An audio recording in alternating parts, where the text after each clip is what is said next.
buildings are a vital ingredient. One cannot exist without the other.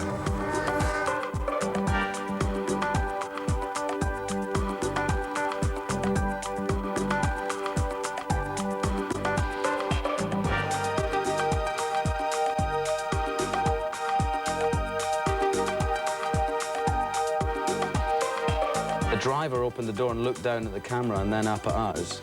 And this guy in the back seat smiled to reveal this mouth full of gold teeth and pulled a gun out and pointed a gun at us.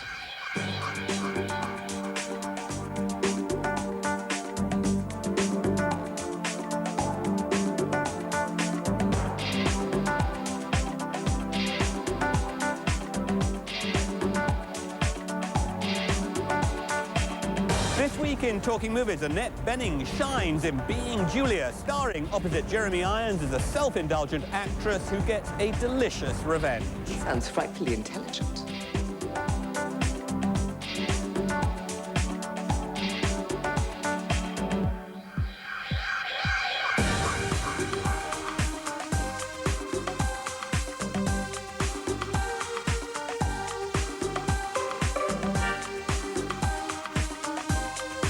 In Dateline London each week, the global view of news, events and developments around the world from international correspondents here in London. Join me, Nick Gowing, for alternative views of the news. Dateline London on BBC World.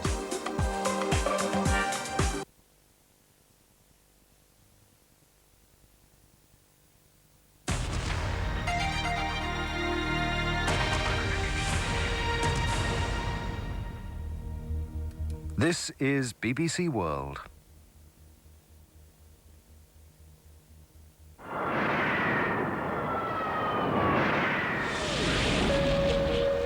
DreamSpaces is sponsored by Malaysia Airlines.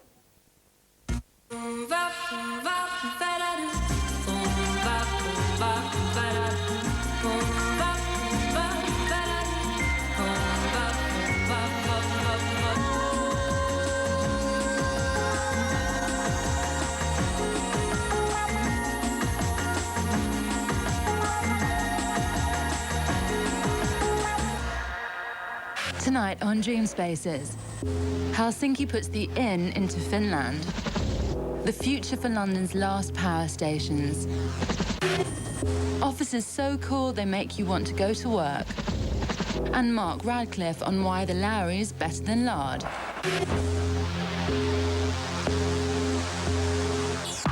Thanks to these things, Finland has recently undergone a massive image change. Nokia are responsible for more than 1/3 of the world's mobile phones. And not content with just bringing us a text message, the Finns are now totally reshaping their capital, fit for the digital revolution.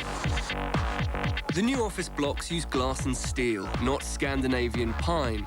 But corporate chic is only the latest phase of Helsinki's long love affair with modern architecture. Fine design has long been a matter of national pride. Finland's on the margins of Europe and Russia. Bold buildings are a way of grabbing the world's attention. One of the earliest was Ariel Saarinen's Central Station, opened in 1919. It's straight out of a movie. But the main man of Finnish architecture is Alvar Aalto, the most famous Finn since Huckleberry. It's worth the trip to Helsinki for his work alone. He's all over town, even in the old city.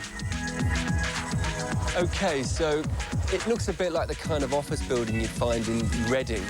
And yet, Aalto's buildings don't really shout love me when you first see them. But his genius lies in material, detail and proportion. With Aalto, it's all about subtlety.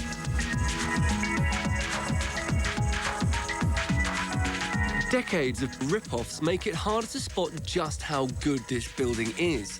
I love the bronze panels, which have weathered to green, the contoured handles, and the use of stone and water. Right in the heart of Helsinki is Finlandia Hall, which Aalto finished just before his death in 1976. The interiors are lit by a mix of natural light from huge light wells and 35 types of lamp, all of which he designed himself. There are strokeable textures all over the building. Tactile tiles, leather-wrapped handrail, woven horsetail. In the concert hall, Alto gets epic. The monumental balconies are like layers of rock. The ribbed walls are supposed to remind you of pine forests. Well, they're supposed to. Finlandia Hall really sums up what's best about Alto's work. It's huge, but like all his buildings, it's very personal and very human. That's not easy, and that's what makes Alto a great architect. But Helsinki's not a one-horse town. This is the Rock Church, so called because it's built in a rock. But there's also a hint of prog rock about it. It's so 70s. It was hollowed out by brothers Timo and Tuomo Suomalainen. One piece of copper wire 22 kilometers long was coiled round and around to make the UFO's ceiling.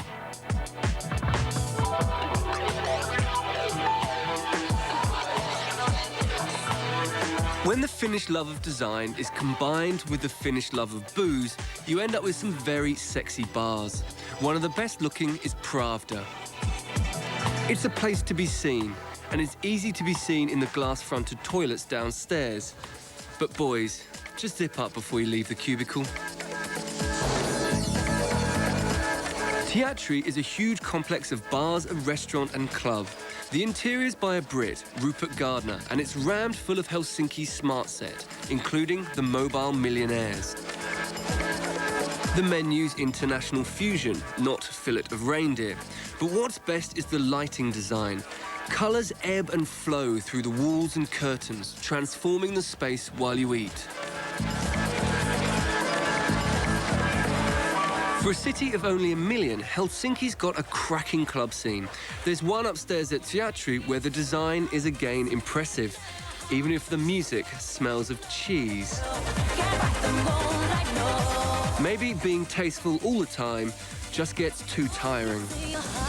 Midsummer, it's 2 o'clock in the morning and it's still light. It is very easy to party in a city that never gets dark.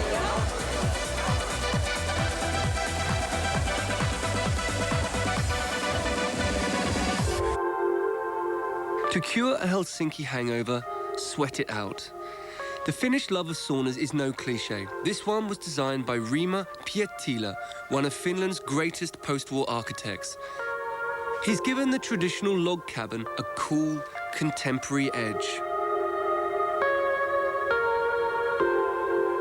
The crucial part of any Finnish sauna experience is this: hitting yourself with birch leaves.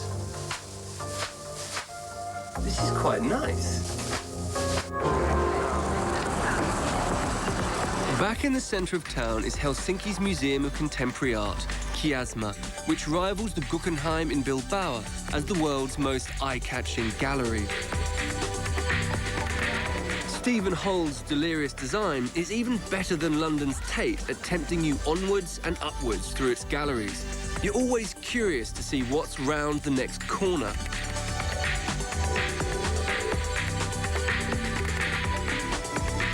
It also makes perfect use of natural light. It's a shame that the architecture is sometimes better than the art. Kiasma shows that in Finland, great architecture didn't end with Alto. And with loads of buildings going up all the time, it means that Helsinki is definitely one of Europe's best-looking cities.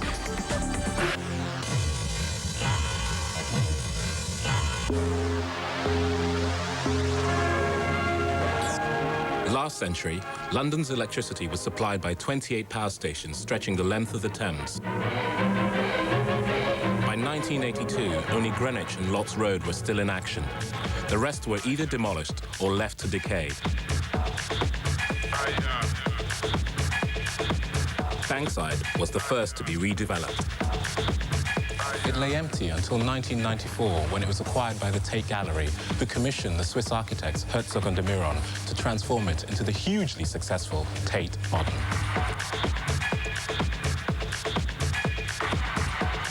But there's still 2 more left for redevelopment, Battersea and Lots Road. Until it closed last October, Lots Road powered most of the London Underground. The site is now part of a £500 million developer-led scheme which aims to create a new urban quarter. The plan is to build 2 residential 30-storey towers on the riverfront, with the power station made into luxury living units.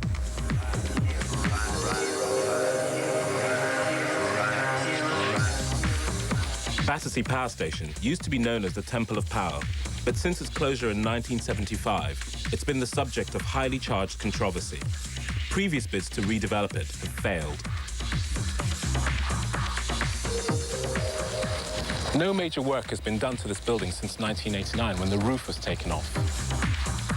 But plans for the 36-acre site have finally been agreed. There'll be 2 600-room hotels, a conference centre, housing, a new jetty, and a theatre. The power station itself will become a covered leisure complex full of shops, restaurants, and offices. So how long will the construction period be, and when can people sort of start enjoying this 21st century part of London? Well, once the enabling works has been completed, which should be within 2 years, the construction period is anticipated to start, and we anticipate that will take approximately 36 months. So, wow, not long to wait in the history of this building.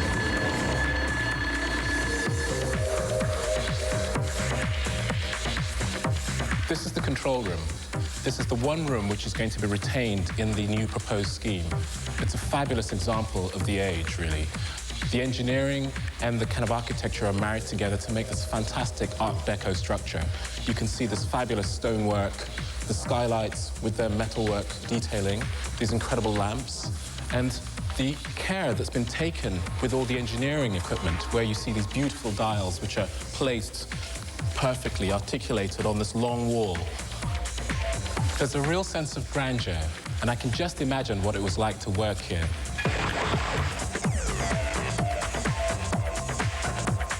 The sheer size and scale of these power stations make them unique sites. As an architect, I hope Battersea and Lots Road can build on that success and show as much imagination.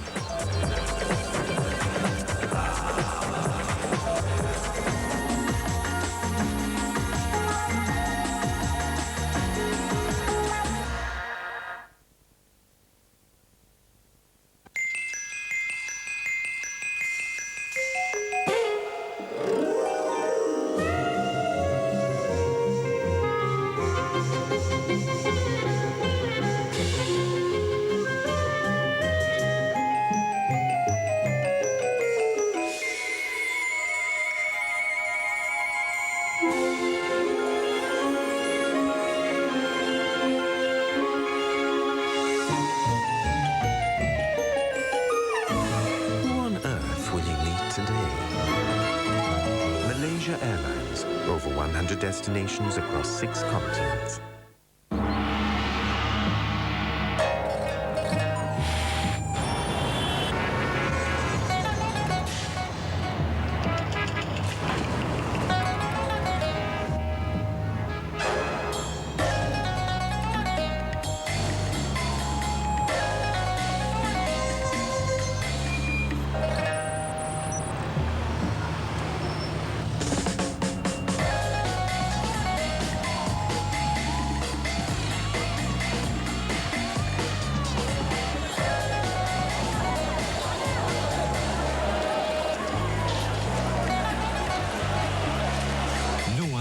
Asia Pacific like we do.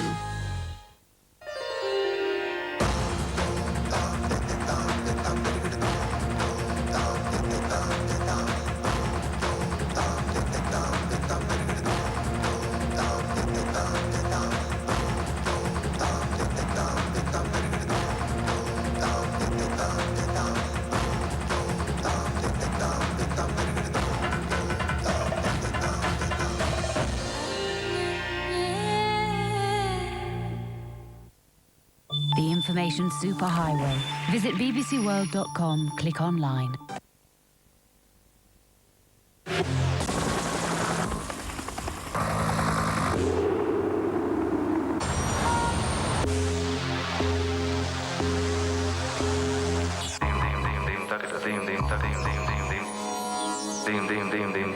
When I think of modern offices, I think of drab, open-plan rooms in Slough, crammed full of David Brents. But does it have to be like this? Will the office ever become an enjoyable place to work?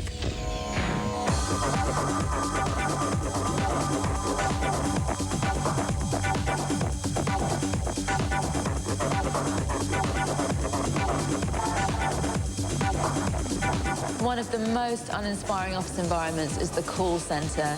There's not much company loyalty and people don't stick around for long. So a company in Swindon decided to do something completely different.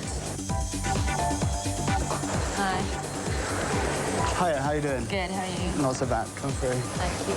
So Paul, how long have you been in this building? We moved in January 2000. We really needed to be in a purpose-built building, and I think there was a need for the company to have some sort of identity, and we really wanted a building to show that.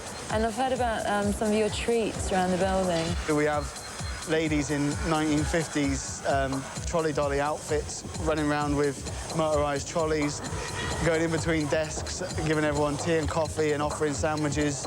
Our reception desk that we've got here is, specifically designed and built. We'd like people to enjoy working here, and we also want to create, obviously a bit of interest about the company via what we do, sort of thing. Most of the people who work here are in their early 20s, so the architect designed the toilets to look like nightclubs.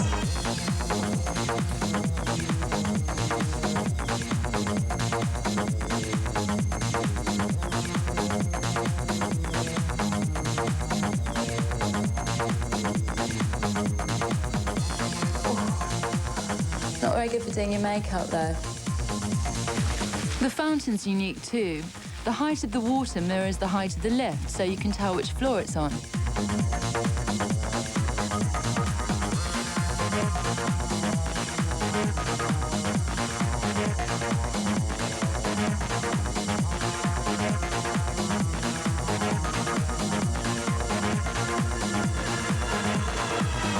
Nick, how long have you worked in this building?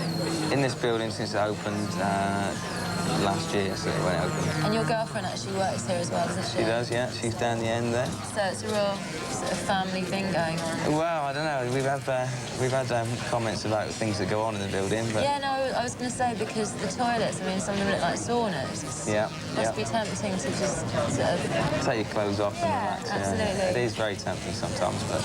But you manage to avoid it. You've got to be professional. Yeah, exactly.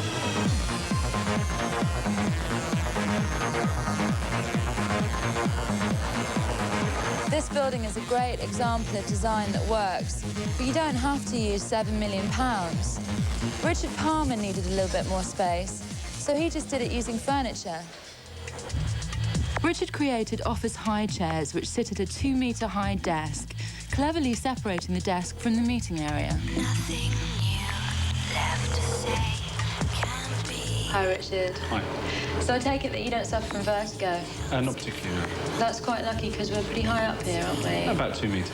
So I take it you've got a bunk bed at home? It's funny, because I'm a twin, and yeah, I used to have a bunk bed. Oh, that's right. So maybe that's it, subliminally. So did you invent these? This was totally your idea? Yeah, I mean, the chair itself is a standard Herman Miller product, but the structure and the rest of the layout and the design is all ours. The original inception is to try and segregate the space, but it works much better than we imagined, and somehow you don't feel part of what's going on down there, and conversely, they don't feel that you're part of what's going on, so you do actually very quickly separate. And there was absolutely no design to get secretaries and miniskirts up here. So far, the office spaces I've seen have all had a very different feel about them. But what if you need something that's a bit more flexible?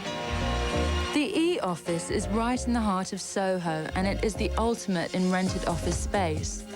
Loaded with all the latest gadgetry, this isn't just an office. It's an image designed to show your clients just how cool you are. There's loads of cool stuff in here, but check this out.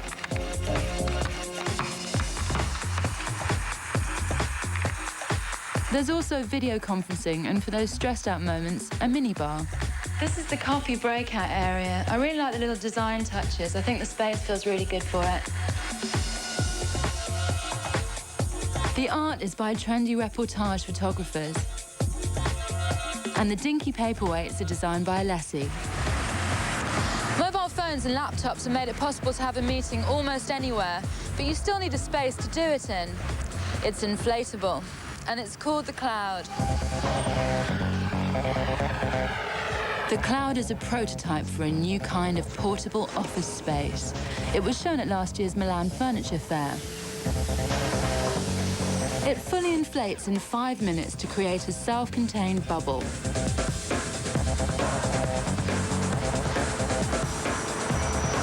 The point of the Cloud is that you can use it anywhere as long as you've got power handy and it's not raining.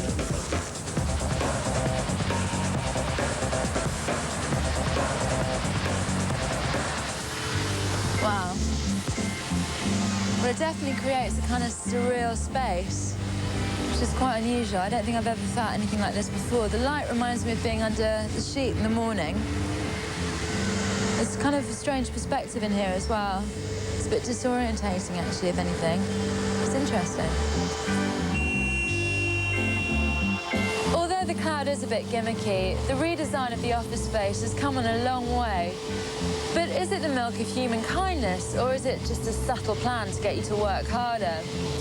See if your boss buys you more than just a new desk and swivel chair on Monday morning.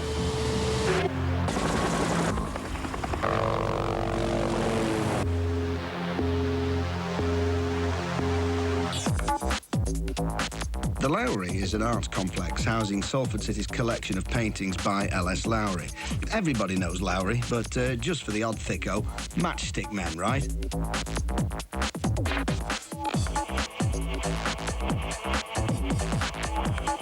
The council wanted to build something for the millennium which would regenerate the areas where he lived and worked. And this is what the architect, Michael Wilford, came up with.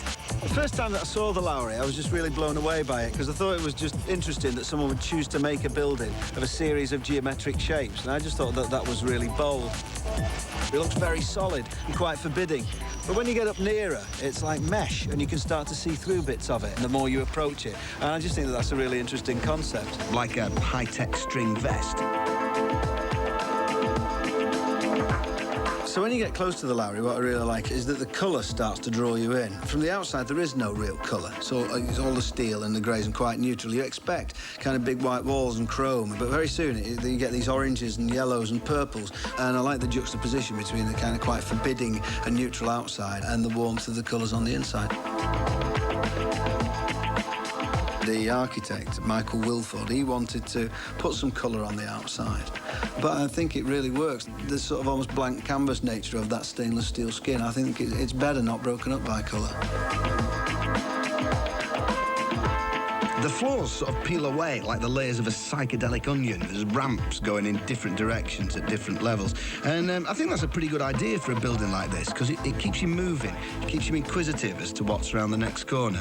If indeed it was a corner, more likely to be a bend in here.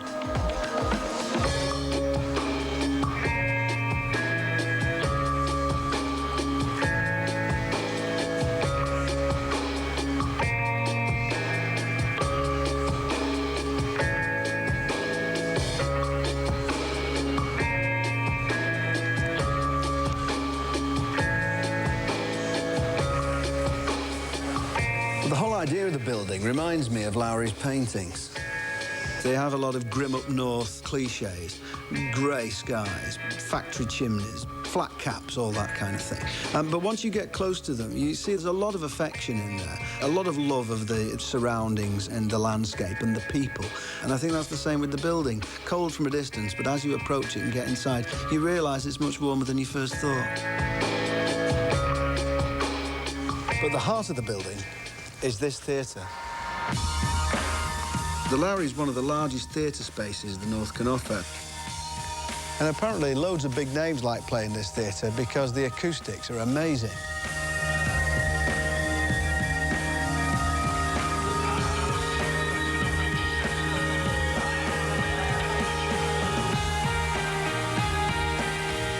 And the seats are dead comfy. Apparently they're designed by the same people who make the seats for Ferraris.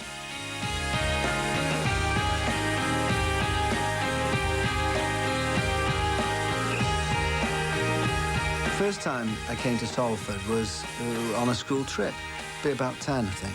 And then it was still very much a thriving docks. And I was really excited to come and see, you know, there's a cliche, but ships from all over the world.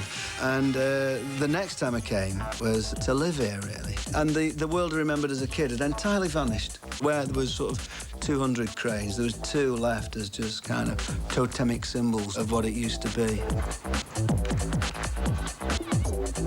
Still, the striking feature of the Lowry is that sort of stainless steel skin it has. And I think that it's a masterstroke, really, because it does give it a kind of presence, a kind of zing, a kind of, I don't know, pizzazz. Even on the dullest days, and even the most hard Mancunian will admit we get quite a few of those, it still looks impressive, you know? And it just lends it a chameleon-like quality, so the building, even though it's quite hard shapes, does seem to get harder and softer depending on the time of day and the weather.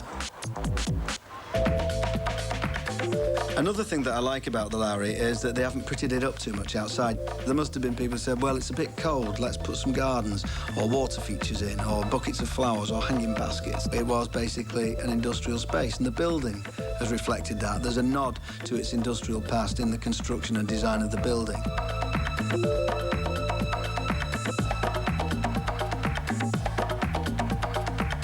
I think in some ways the Lowry really comes alive at night. You've still got the boldness of the structure. It's still a real force, a real presence. And yet, because of the lights, you can see some of the fragility of it, some of the structure and the struts inside. And as a symbol and a statement of what Manchester is in the 21st century, I think it really works, and I'm really glad it's here.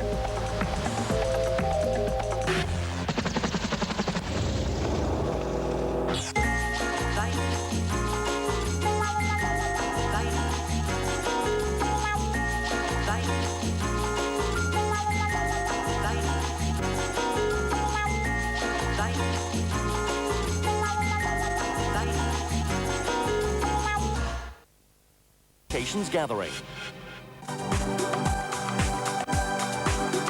To find out what's hot and what's not in the world of holidays and travel, why not make a date with me, Actor Khan, and the rest of the Fast Track team?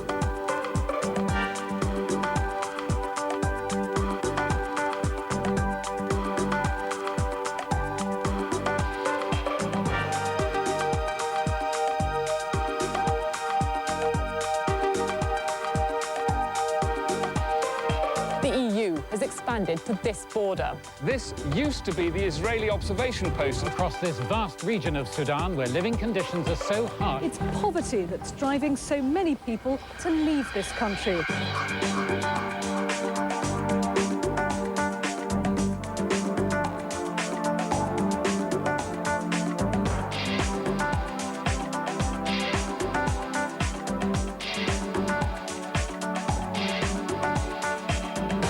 This week on Talking Point, we want your views on the American election. Who will be the next president of the world's only superpower? And what difference will it make to you?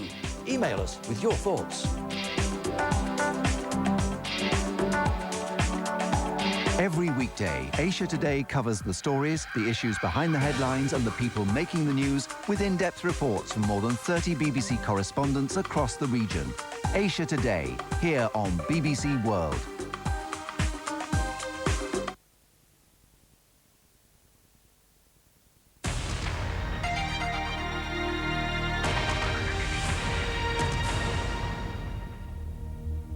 This is BBC World.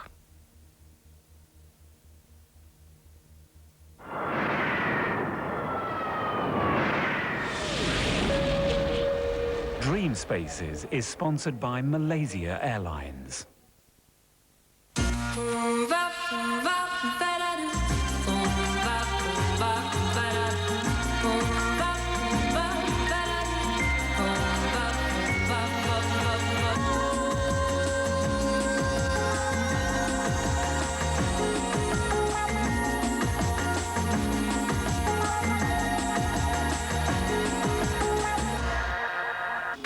Tonight on DreamSpaces, licensed to chill at space-age spas. The Design Wizards of Oz make over Melbourne. Concrete creations, brutal or beautiful. And Jessie Wallace on why Hoover moves her.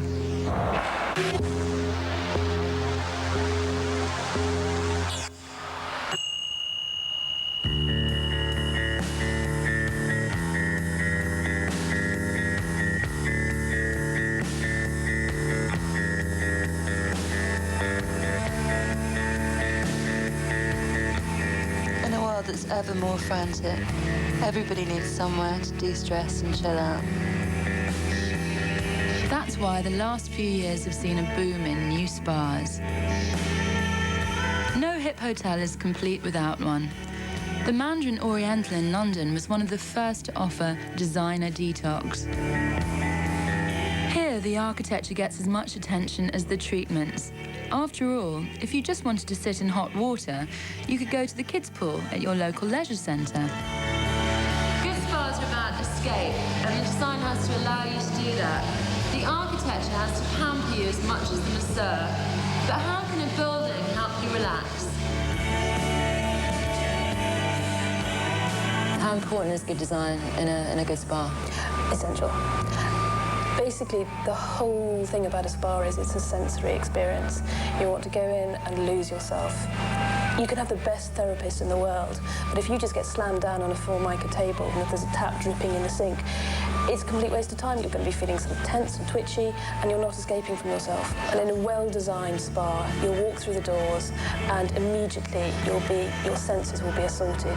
There'll be fresh flowers on the floor, the colours will be great, and it'll be totally different to what's going on in the outside world. This is a little bit of Asia transported, TARDIS-like, to the centre of London.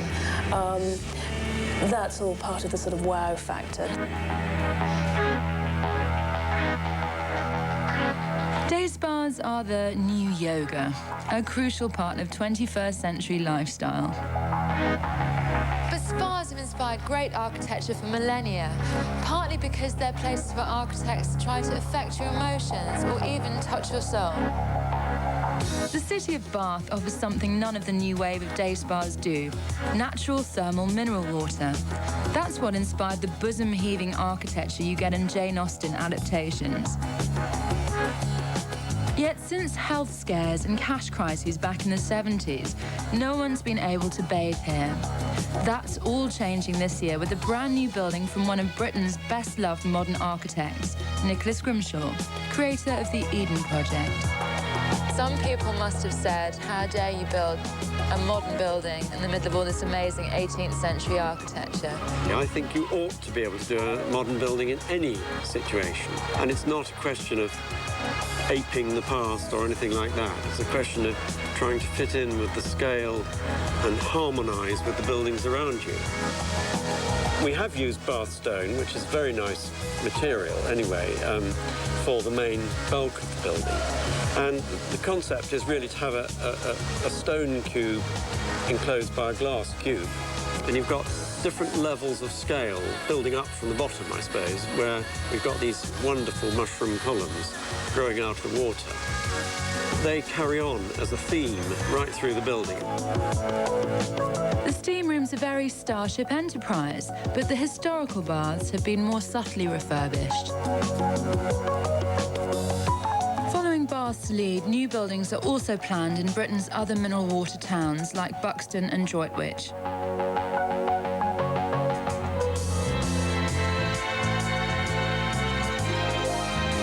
The classic case of how good new architecture can revive a spa resort's fortunes is Val's in the Swiss Alps.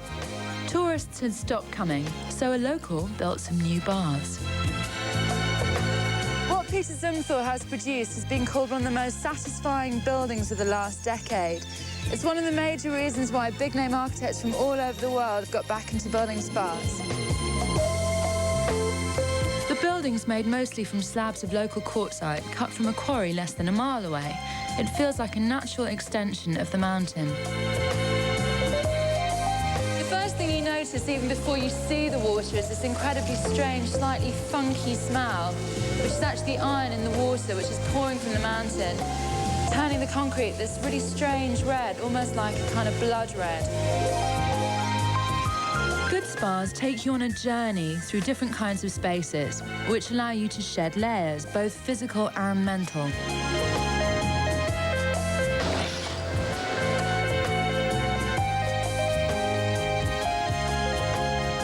At Val's, you keep going deeper. This is incredibly fluid architecture, and not just because of all the pools.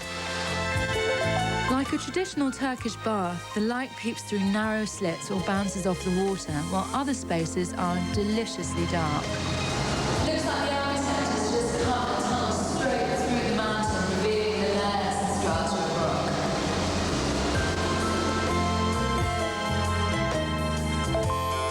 It's ultra-modern and minimalist, but not because it's trying to be chic.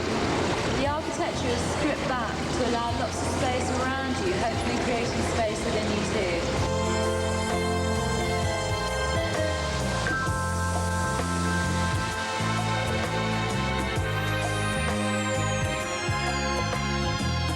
The design's so harmonious, you can't help chilling out too.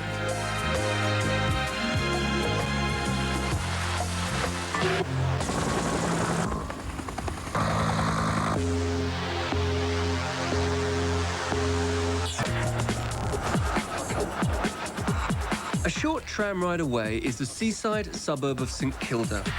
It used to be totally run down, but now cafe culture has invaded and turned it into one of the city's trendiest areas.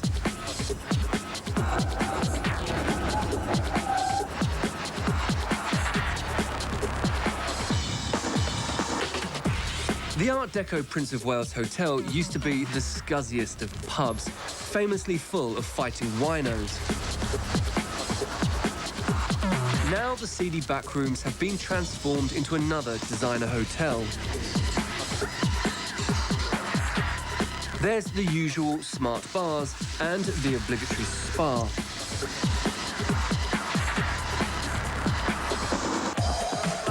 People from Melbourne love to party, and with so many bars to choose from, they have to stand out to survive. Design team Playground won awards for their Bond bar, which is all swish, sexy curves.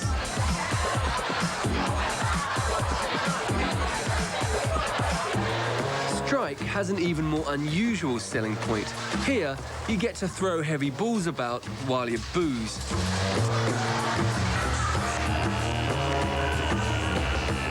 This isn't any old bowling alley. It's got leather banquettes, fancy food, smart cocktails, and morphing lighting. Even private lanes for VIPs.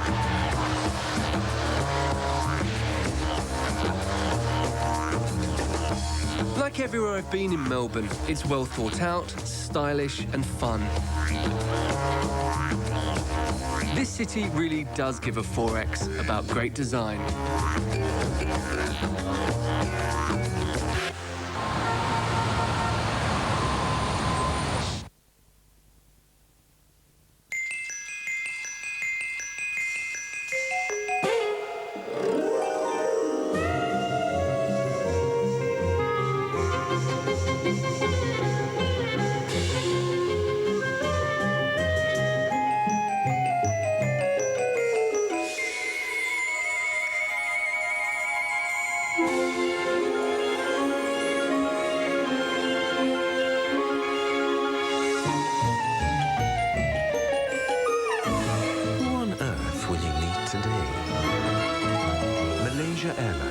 Over 100 destinations across 6 continents.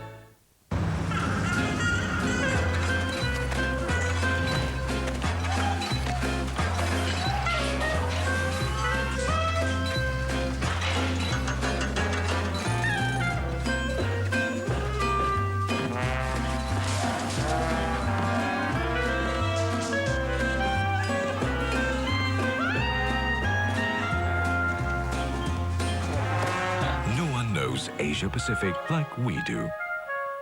The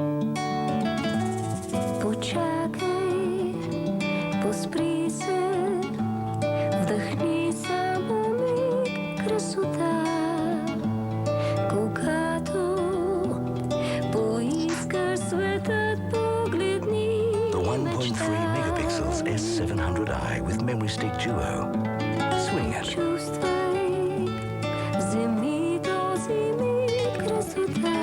Sony Ericsson. Who's next in the hot seat? Visit bbcworld.com Hard Talk. In This Week, we take a look back at the week's news from the BBC's network of over 250 global correspondents.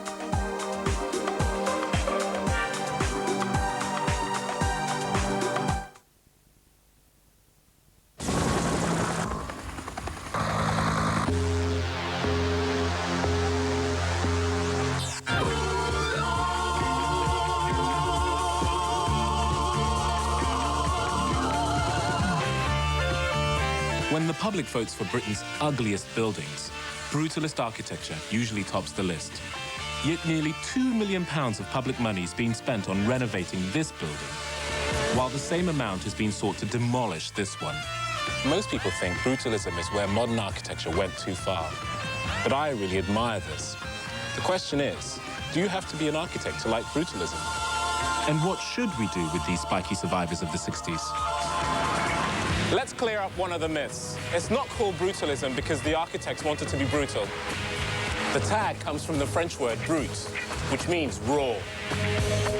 The surface texture on these buildings is rough and ready. You can still see the grain of the wood used to mold the concrete.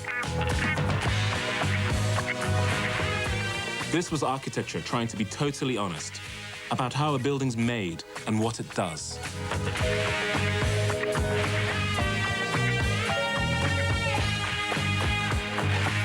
The style was pioneered in the 50s by big names like Le Corbusier.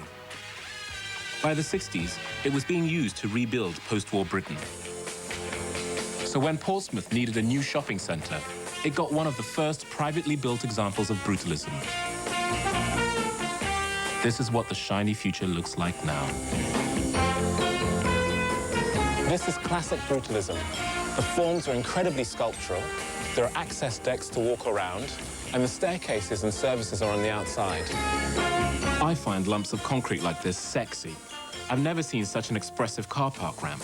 It was way ahead of its time.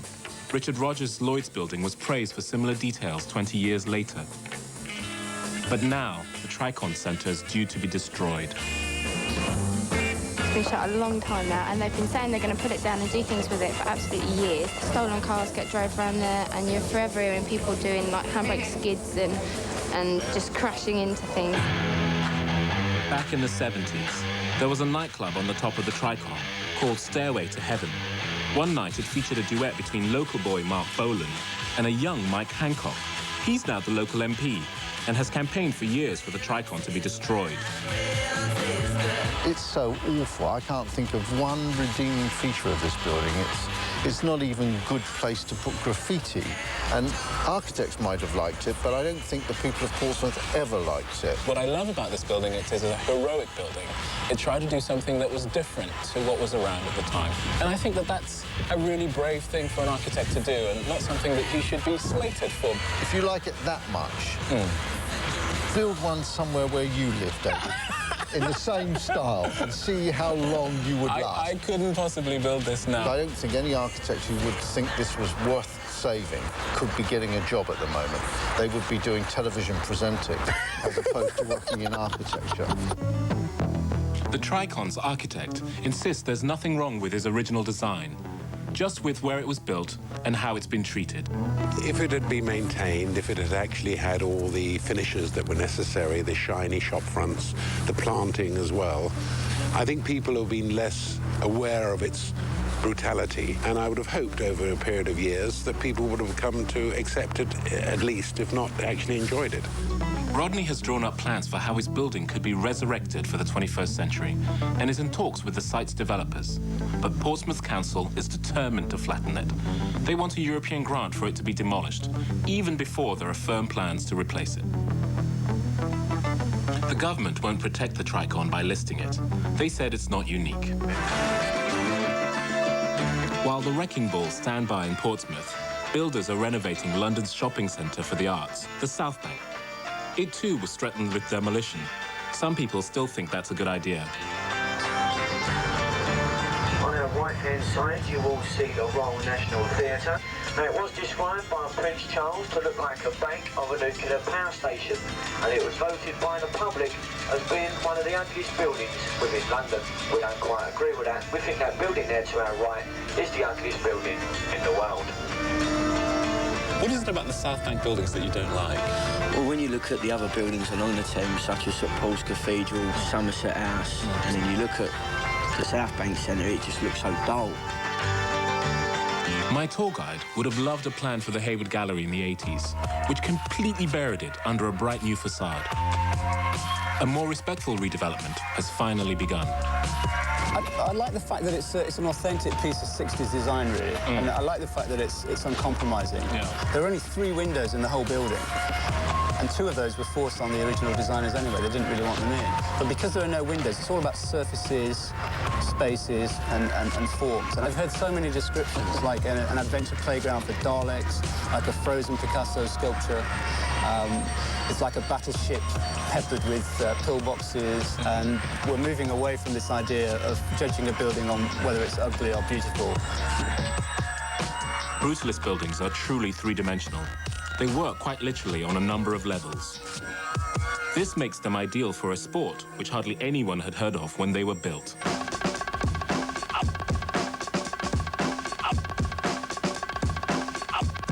This is skatable architecture. But just when people are learning to love brutalism, we're in danger of losing some of the best examples. As part of the latest plans for the South Bank, the skaters' undercroft and concert halls above it could be destroyed. I think it would be terrible to lose these, or the Tricon. If nothing else, they should be saved as monuments to the 60s. An era which was much more heroic and ambitious than ours. What will future generations think if we knock these buildings down now?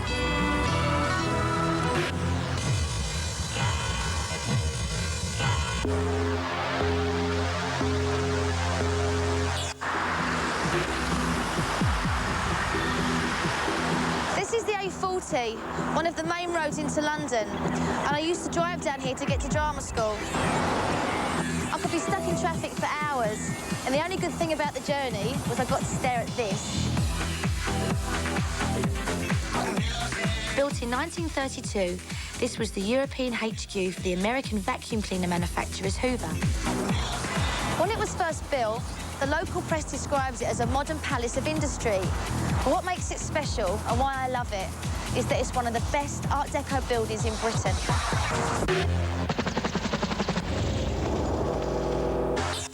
Next time on DreamSpaces, stand up for the new Mexican wave.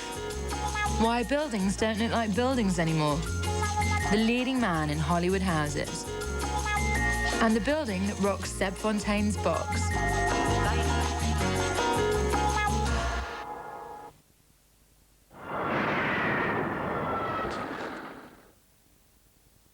ProMotion, sponsored by the new Sony Ericsson S700i.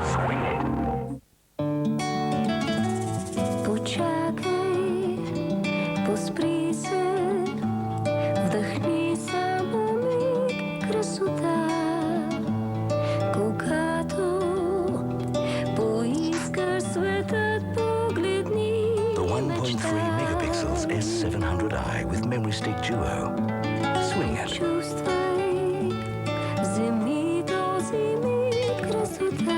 Sony Ericsson.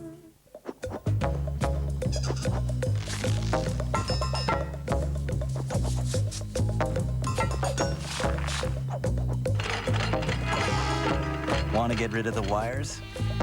Get a wireless laptop with technology designed for lightweight.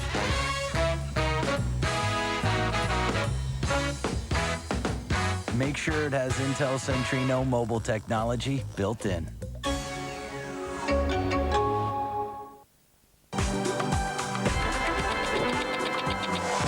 You hear about these atrocities, these bombs. You don't expect them to happen to you. But life must go on as usual.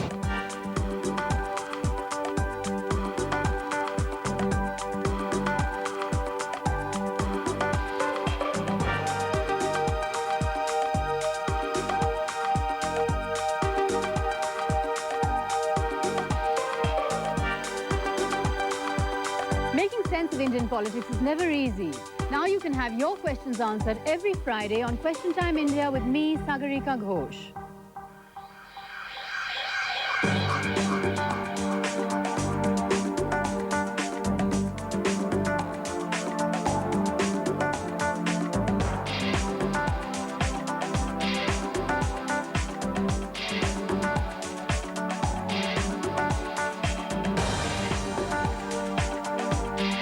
Asia Business Report brings you the latest business and markets news live from Singapore and looks ahead to the stories that will shape the business day.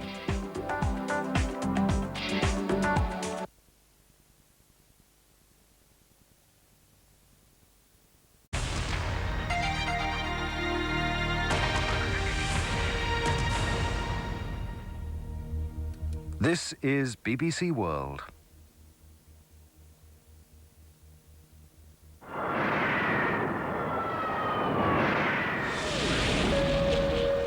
DreamSpaces is sponsored by Malaysia Airlines.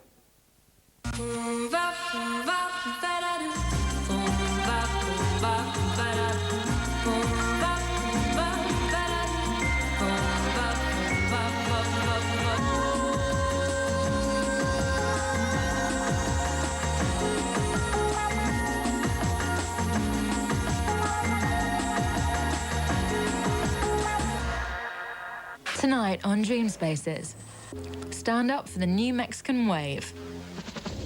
Why buildings don't look like buildings anymore. The leading man in Hollywood houses.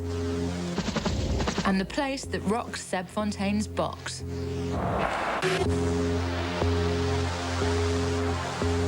Of Mexican architecture and life hits you wherever you look. In a country blessed with so much sunshine, here you can be a lot bolder with colour than you can in Northern Europe.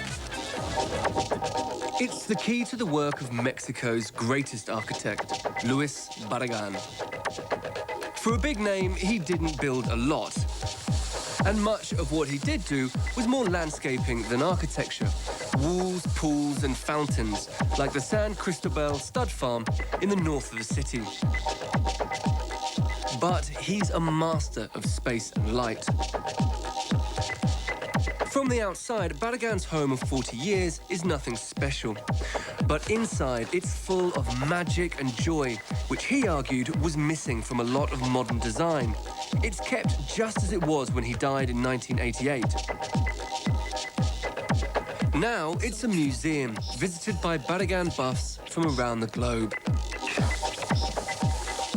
What really blows me away about this staircase is it's more than 50 years old, but it could be in any contemporary minimalist interior. In fact, that's very true of a lot of Barragán's work. It feels very much like minimalism, but it's somehow more human. It's much warmer.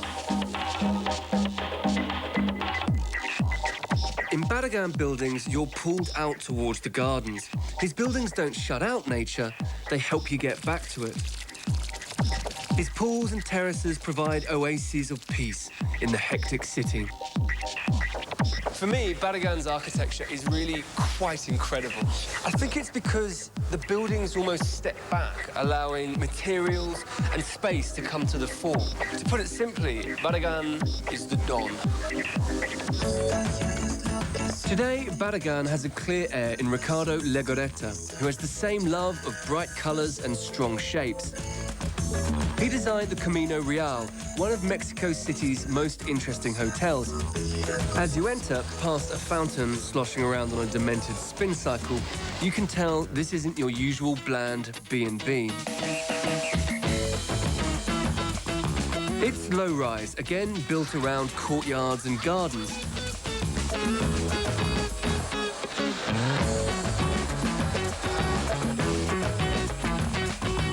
You don't expect a hotel that's been around for more than 30 years and with more than 700 rooms full of businessmen to be hip. But design this good is timeless. And I reckon this place is going to outlive many of today's boutique hotels. Bars with pools are nothing new, but a bar on top of a pool is. It's a far cry from the traditional cantina. Though plenty still exist, in the last few years there's been a boom in lounge bars. Many of the best designed, busiest and drunkest are in the up-and-coming Condesa district. They all seem to share a playful use of glass, with cheeky peepholes and portholes. These are places to see and be seen in. The architecture has changed a lot. It's gone from very rustic to very minimalist. Say again? Minimalistic. Minimalism. Minimalism, that's the word. So the owner is son of an architect. And here too, the Mexican love of colour shines through. I think that color is a very, identifying thing from Mexico. That's what goes with our spirit. Color in its architecture, color in its food, color in its people, color in everything. And it's this urge to decorate and use colour that's been right here since long before the Spanish arrived. Today, it's really what stops this place from being just another bland urban sprawl. For me, this is Mexico's great gift to world design, the use of bold, beautiful, sun-drenched planes of colour. Alto!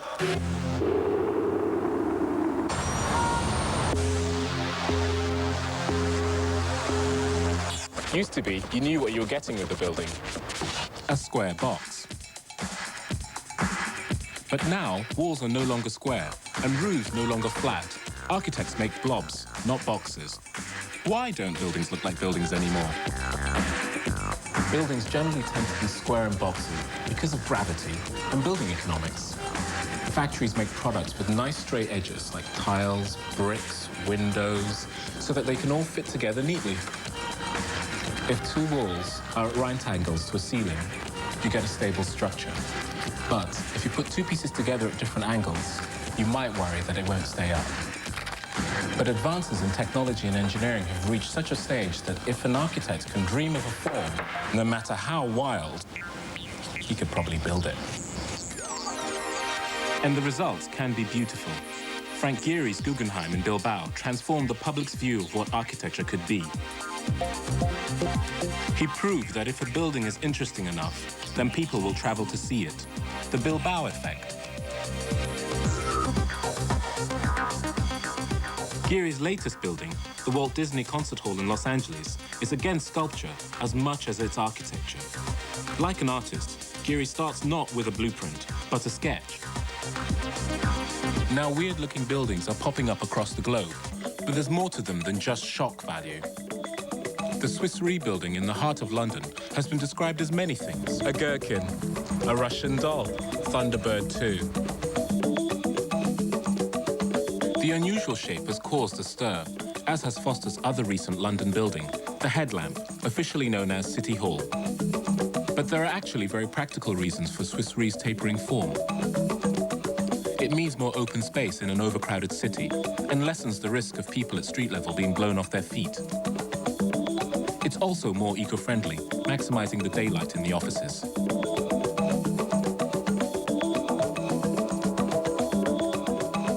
Swiss Re is a new kind of office building, with its structure on the outside expressed as a diagonal pattern, which braces the outside.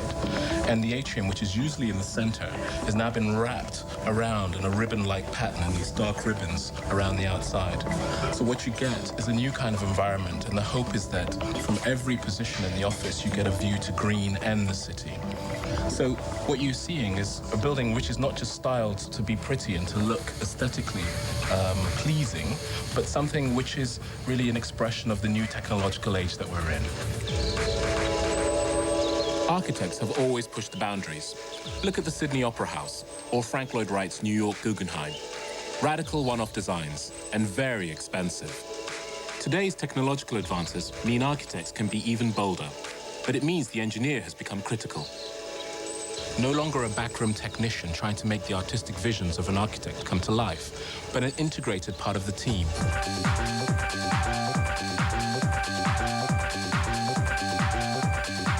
We're in a really exciting age, where as an architect, if you can imagine a new form, an engineer is likely to be able to make that work.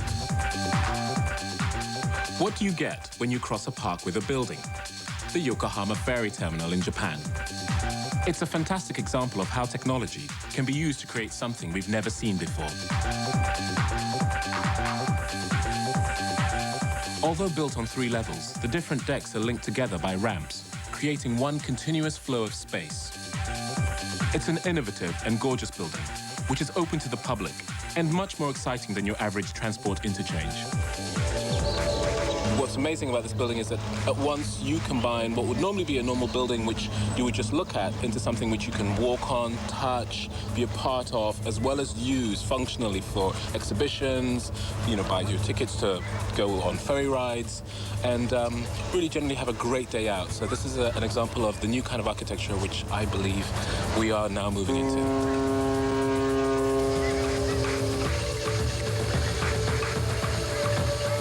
Where is it all heading? Can it get more outlandish? Well, quite possibly. How about a building that actually changes shape?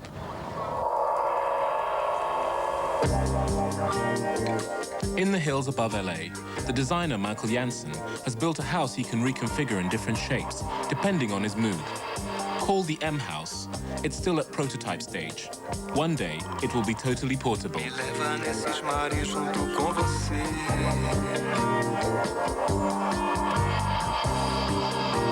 This particular structure is unique in that it can be put together in many, many different ways. The same basic components can be put together thousands of different ways. It is an attempt to create a changeable, flexible architecture.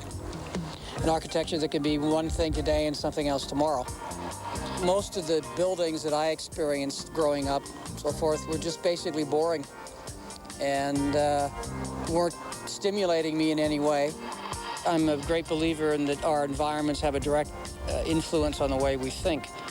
So part of what I'm trying to do is to create new kinds of spaces that will open up a whole new kind of consciousness.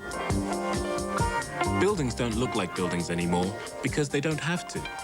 The shape of things to come definitely isn't square.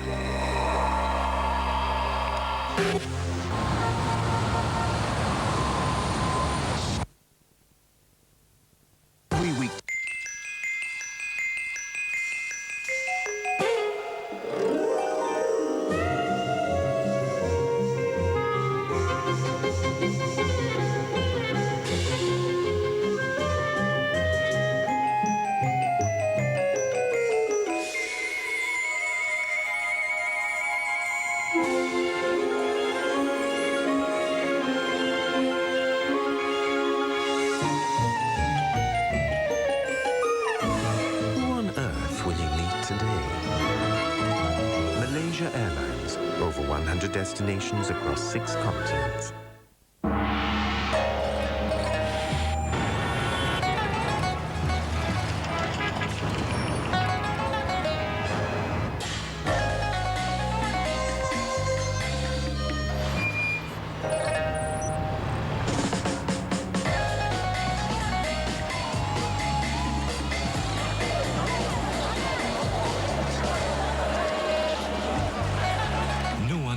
Asia Pacific like we do. Get your weekly e-newsletter. Visit bbcworld.com.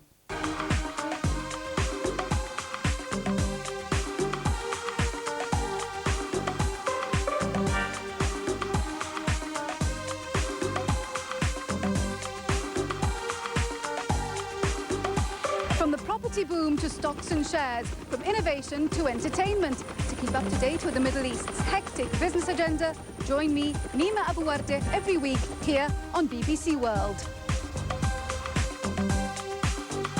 The EU has expanded to this border. This used to be the Israeli observation post across this vast region of Sudan where living conditions are so harsh. It's poverty that's driving so many people to leave this country.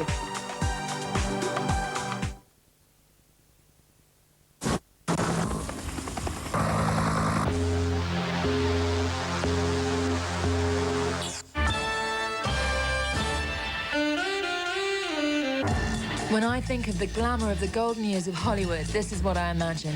Pools, patios and balconies, clean lines and panoramic views from the vast window walls. But some of the most gorgeous American homes of all time were actually built by an Austrian, Richard Neutra. After he moved to LA in 1925, he became one of the most influential architects of the modern movement. He built over 100 houses here and helped to define modernism.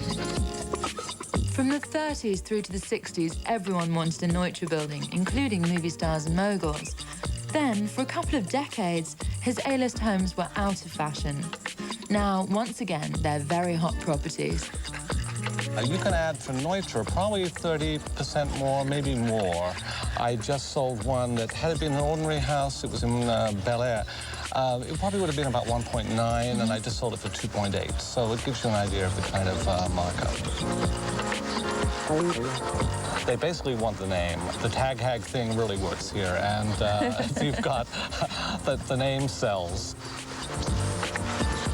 And this one, is this a typical Neutra? Very typical. Here they've redone a lot of the finished surfaces that you see. A lot of new, the silver posts, classic Neutra. You've got these wonderful thin, long, thin lines here, these big sheets of glass. The first thing out of every buyer's mouth is, I want a light and bright house. And they want to show off what they have as well. This is a town of show and tell, and everyone wants to say, I live in a Neutra house. Absolutely. He may have had a glam clientele, but above all, Neutra wanted to make houses that fitted his clients' needs, whoever they were. This small Palm Springs pad was built in 1937 for a yoga teacher. Neutra believed he should be part designer, part therapist, and he asked her to keep a diary of her habits. The result was a house that exactly fitted her lifestyle. So this was originally the back door, where clients would come in. Current owner, Catherine Myler, has been renovating the house in line with Neutra's original ideas, which work just as well today. So this section was the yoga studio. Okay. And so the windows were like this, so that people can see exactly. Presumably at different times of the day, the pool will reflect on the ceiling throughout the house. Which has a lovely calming effect. You can just sort of sit and look at it. It ripples. Yeah. It's a very calm house to be in. Like Valium. Yeah, that's good. That's the original marble slab. And this was perfect for doing makeup because you get diffused light and the mirrors on both sides of that little cabinet, so it opened up. Shoes were always in here, so specially designed for the shoes with air vents, so the shoes don't stay fresh. Everything, of course, with Neutra is in the perfect place. So you don't have to sort of find things and move around. I mean, the trash chute in the corner is in the perfect position because if you're at the sink doing things, peeling potatoes, making juice, you realise that you can just take the trash and drop it in the chute. And you don't have to bend down and find a bag and... It goes straight out. You can access it from outside. It has a little door. No mess. No Don't have to take the trash through the house. No, very practical. It's fantastic that people like Catherine are prepared to spend time and money on restoring beautiful pieces of architecture. But unfortunately, not everybody feels the same way. This beautiful house was built in 1962 for art collector Luella Maslon. After her death, the house sold for nearly $2.5 million, only to be demolished 1 month later. I wonder what was going through the guy's head, why he raised it to the ground, whether it was a personal thing, was he an art terrorist? He won't answer any questions, but the Maslon house no longer exists.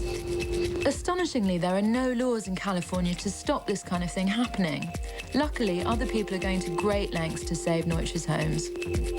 In 1934, Neutra built this house for film star Anna Sten, a Russian actress who was brought to America by Samuel Goldwyn. He wanted her to be the new Greta Garbo. Until recently, the Sten house was rotting. Thankfully, its new owners were prepared to pay for pricey restoration work.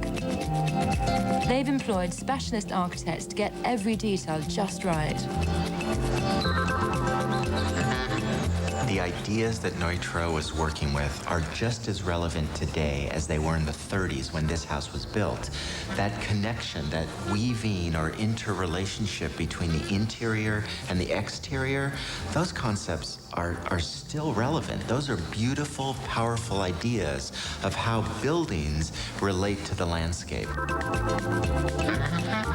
Sometimes it takes an extraordinary effort just to make something that was off the shelf in those days. And so for the glass, for instance, we're repressing ribbed glass. And it's taken, 15 or 16 tries to get the color of the glass, the size of the ribs, the spacing of the ribs, and the texture of the glass right until it actually looks like the original glass. Now, that seems like an extraordinary effort to go through, but it's a worthwhile effort.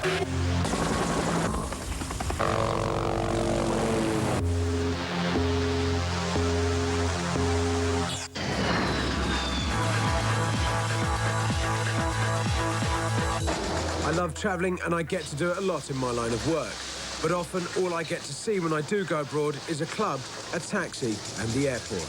Most places I take my DJ bag, I know exactly what the airport's going to be like. American terminals are often a nightmare. British ones have the best shops. But as airports go, I've always had a favourite. I think this place is a bit special.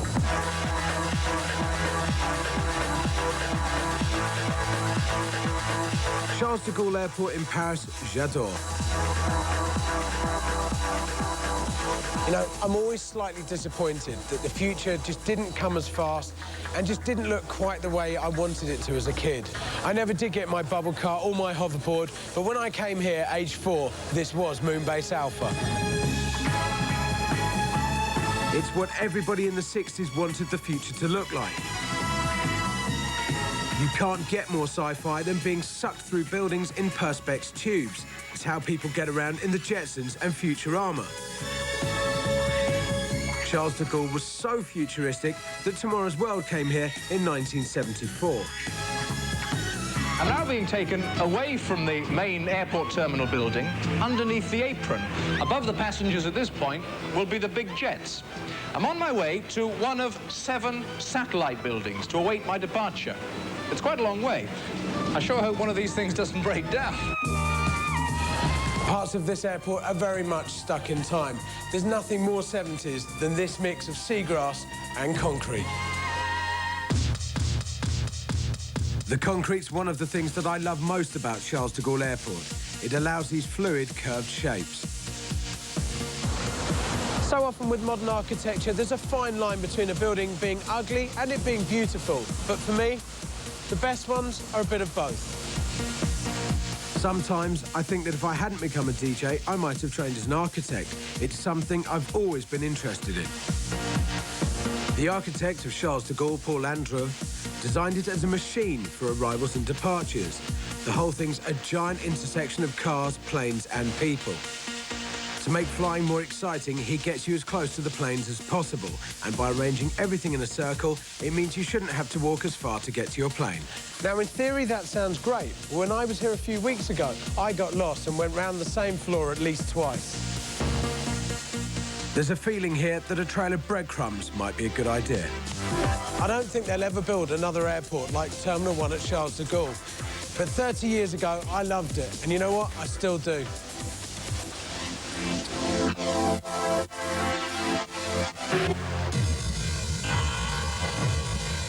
Next time on DreamSpaces, is less still more or is it a bore?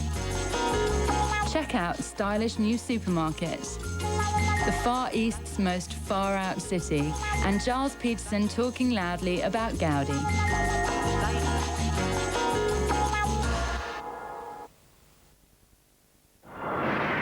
Is doing. Elsewhere, in comparison, things are pretty quiet. High pressure dominating for many, but we do have this low, which will bring some showers to Japan on Friday before that finally trails away too for the start of the weekend. So for Friday, I think Honshu mainly seeing our outbreaks of rain as we head towards Japan. For Saturday, sunny spells for most, certainly lots of clear skies across China. BBC World Weather, sponsored by Maldives, the sunny side of life. Spectacular peaks live a people whose traditions predate those who have come to conquer the mountain. The whole valley was home to self-sufficient farmers, but this rural way of life is fast disappearing. This week in a special talking point, we'll be joined by President Álvaro Uribe of Colombia. We want to know your views on his plan to bring peace to the country after 40 years of civil war. Email us with your views.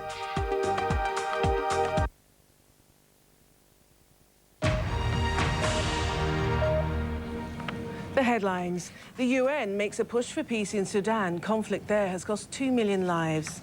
Egypt condemns the killing of 3 Egyptian police officers by Israeli forces.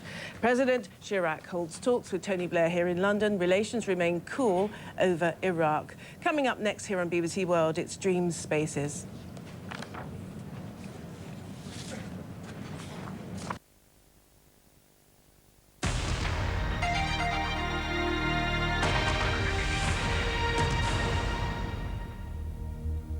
This is BBC World.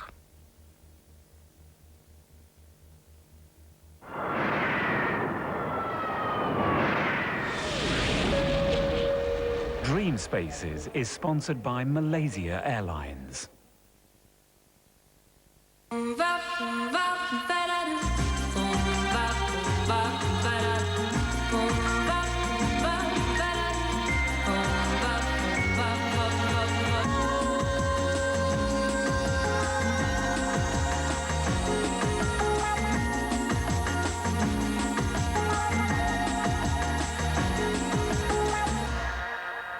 Tonight on DreamSpaces, new department stores never knowingly under-designed. On a Moroccan roll in Casablanca. Will Britain's new parliaments get your vote? And Dawson's Chic, Pacey's favourite placey.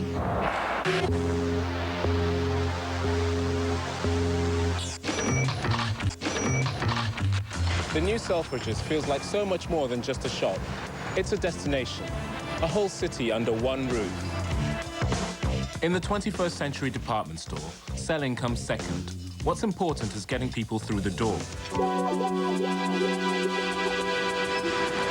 What's really interesting is that it's not a new concept. It's exactly what Gordon Selfridge wanted when he opened the store in 1909. Selfridge really thought about customer psychology. It's thanks to him that department stores have their perfume counters on the ground floor. He realized that the scent wafting out to the street would tempt people in. He was also a master showman. He put up art displays and hosted theatrical events. Selfridges took the radical decision to use cutting-edge architects rather than interior designers. The kids' floor was designed by Future Systems. We wanted it to be sophisticated, and the idea of the shields is to kind of clothe the product with something that's just neutral and elegant, and that doesn't shout brand. And then one of the ideas of suspending everything like these shields was that the kids could kind of see through them, and you can get views in the store from the kids' height. Across town, a rival store is also aware of the need to diversify. Crucial to the reinvention of a department store is the cafe and restaurants. Harvey Nichols wanted their new restaurant to be the best in town, a destination in itself. The idea of putting a high-class restaurant, a cafe, and a high-quality food offering, as they call it, on top of a department store and making it a destination was unheard of 10 years ago. What they wanted to do was to re-establish this as an attraction within the store itself. Here we have a restaurant at the top of the building. You draw people through the building, and then people percolate back through the building again and have the retail experience. And after a lunchtime bottle of wine, half-cut shoppers spend double the cash. Harvey Nichols has a different design ethos to Selfridges. The backdrop is kept cool and calm, so the products take center stage.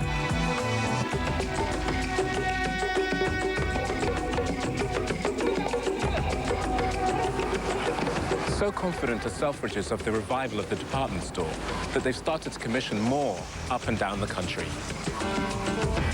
At Manchester's Exchange Square, a different architect did each floor. It's a design pick and mix.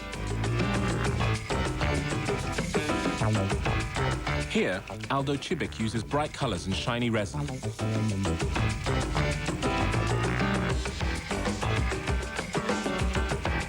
This floor couldn't be more different. Belgian architect Vincent van Dusen opts for elegant natural stone, subtle lighting, and lots of grey. The basement holds the food hall, a blueprint for the future of food retailing. The food hall is conceived as a series of droplets in a landscape, which displays food in these very beautiful, sinuous forms. The ceiling and floors are curved so that you get this very sensuous form. And what you feel like when you're in here is that you're in the belly of an amazing cavern of delights, really. This food hall is one of the places where you come down and you just never want to leave. You want to have lunch here, you want to spend time just waiting for people, or just, you know, really sampling food. Not good if you can't control what you're eating. Selfridges' newest store has allowed them to create a unique building from scratch. A spaceship has landed in the middle of Birmingham. We created this very sensuous form. The structure is the body, and the skin is the dress that wraps around the body and clings in various parts and then billows in others. We were looking for analogies in nature, and obviously the skin of a snake, the skin of a chameleon, scales, fish scales, and then looked to fashion and sequin dresses and the Parker Rabanne dress. Yeah. And how that, how something like that that's patterned, that has a grain and sort of stretches as it goes over the really curvy bits. And so that's what we did. We came up with this idea of discs. Nowadays, we're flooded with information. We become very demanding. We expect more from our urban environments. A department store can no longer just be a place to pick up goods. It's got to be somewhere where you want to hang out. They've got to be places which stimulate and challenge us.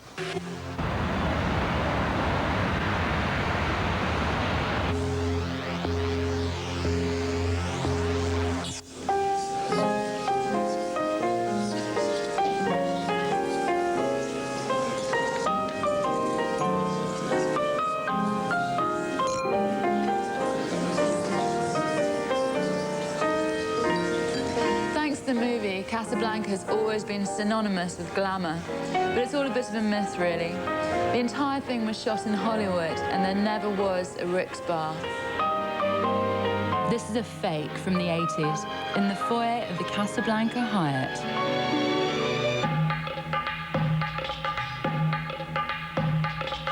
The Royal Casablanca is a chaotic city of 4 million people, Morocco's economic and industrial capital.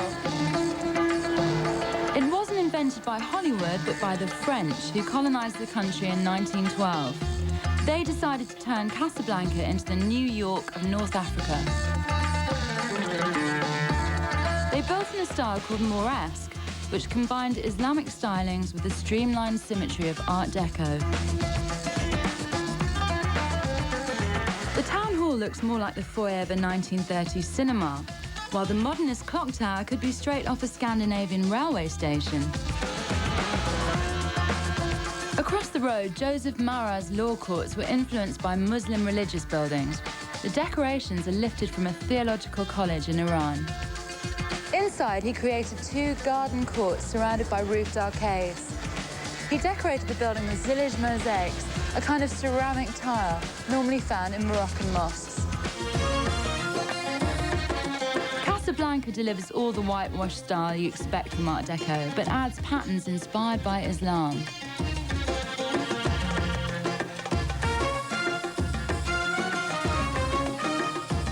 Egged on by minted clients and a lack of regulation, Casa's architects pushed the style to new extremes.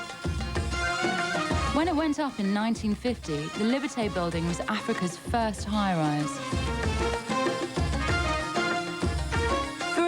Between the wars, Casablanca was Art Deco's cutting edge and North Africa's coolest city. But it's no Miami. Pollution and a lack of cash means much of Casablanca looks really run down. But the city is now waking up to the value of its deco designs. The Cathedral of the Sacred Heart was neglected for years. Designed in 1930, it had become a target for vandals and a home to squatters. Now it's being done up again and hosts fashion shows and concerts.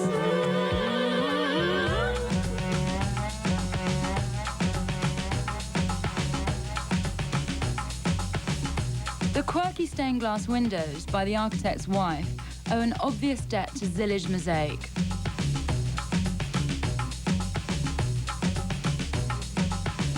Can you imagine what it must have been like when it was spotted? What a pad to be brought back to.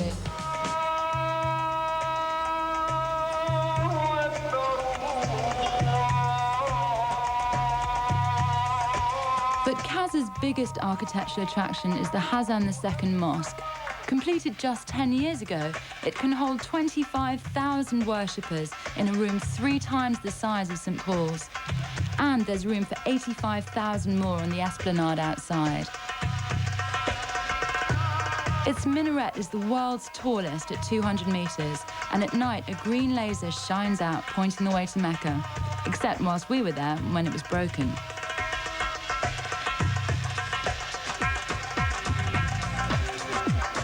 Its one of only 2 mosques in Morocco which non-Muslims can visit. Inside, everything's Moroccan. The marble comes from Agadir, the granite from Tafraout, and the cedar from the Atlas Mountains. Only the chandeliers are imported from Venice.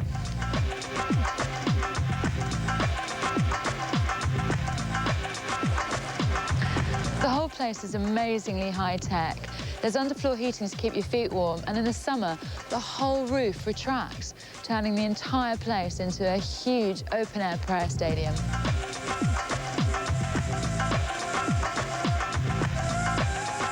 It took 2,500 craftsmen 13 years to build and was paid for by public donation.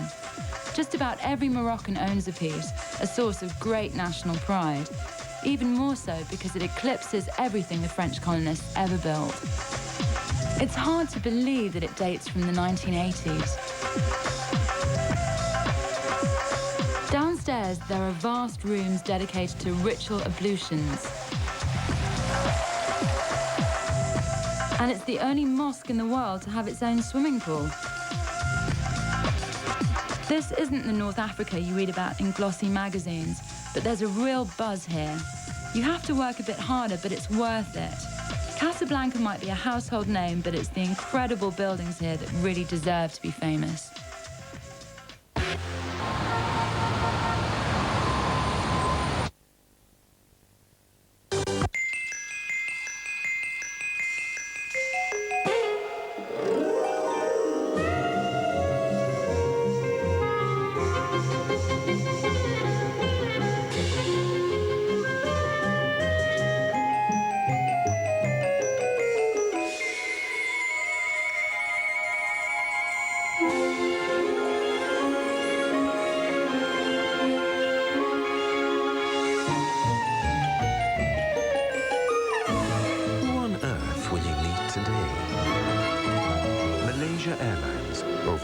Destinations across 6 continents.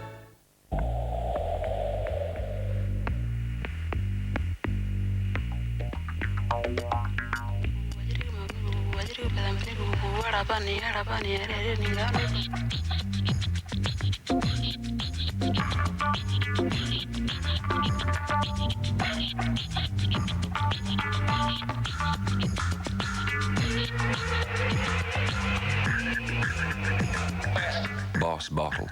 Fragrance for men. He's up and ready to show the world exactly what he's made of. Compared to Duracell, those ordinary zinc carbon batteries don't stand a chance.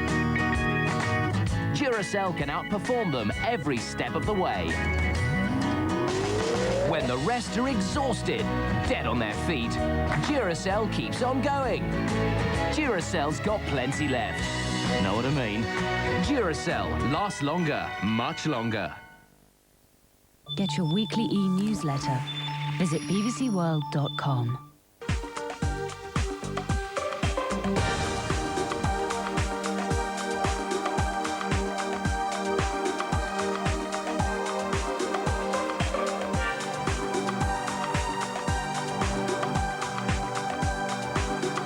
In This Week, we take a look back at the week's news from the BBC's network of over 250 global correspondents.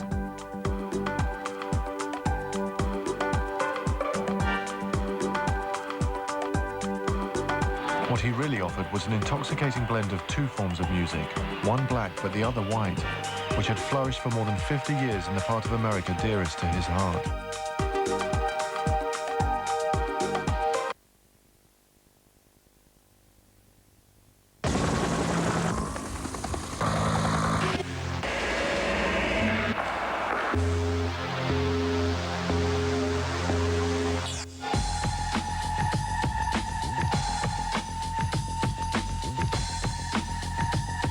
Sometime this year, the wrap should finally come off Scotland's spanking new Parliament in the middle of Edinburgh. Can new buildings like this one restore our faith? Or are MPs just building themselves new palaces to play in?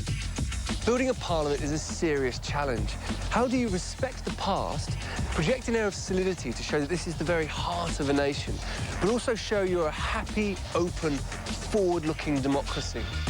And is any design good enough to make people trust politicians again? Back in the early days of Blair's New Britain, plans for the Scottish and Welsh Parliament buildings were unveiled in a blaze of publicity. Unfortunately, the initial enthusiasm has been completely drowned out in bad press. And you can see why.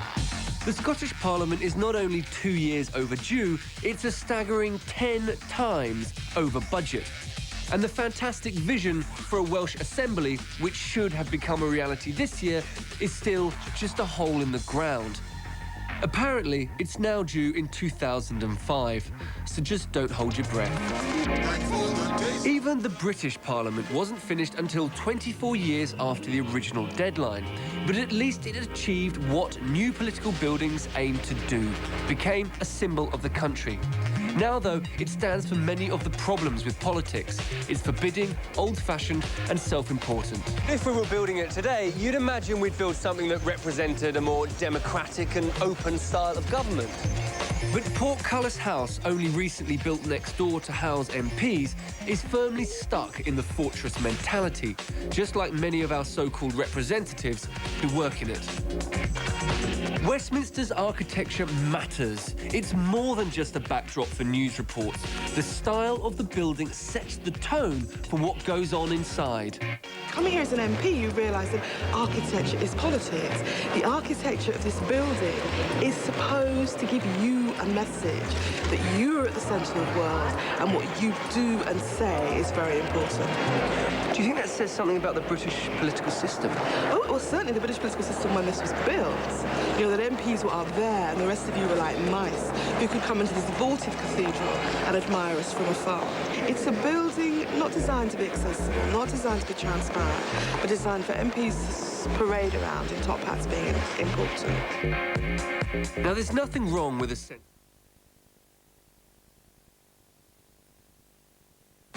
Its way into eastern parts of Canada, it'll come across cold air, and we could see some sleet and snow for Ontario and Quebec.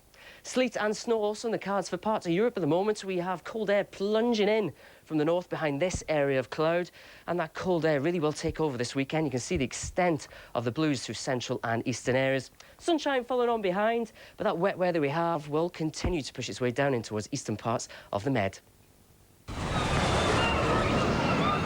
BBC World Weather, sponsored by Maldives, the sunny side of life.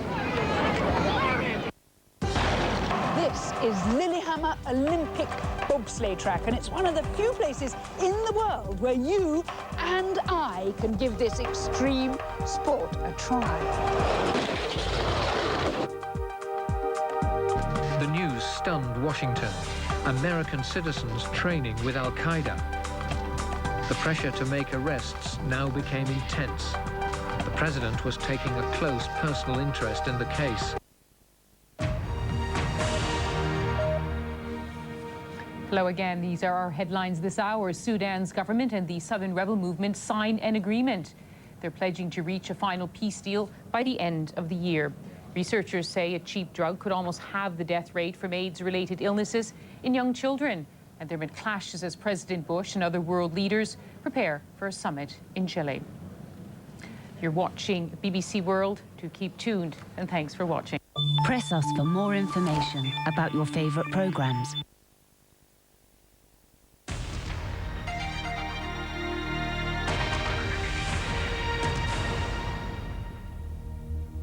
This is BBC World.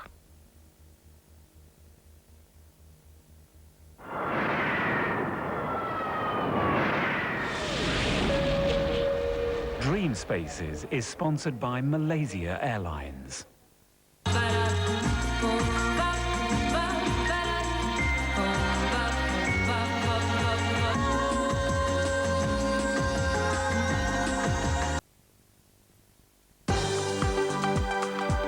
To find out what's hot and what's not in the world of holidays and travel,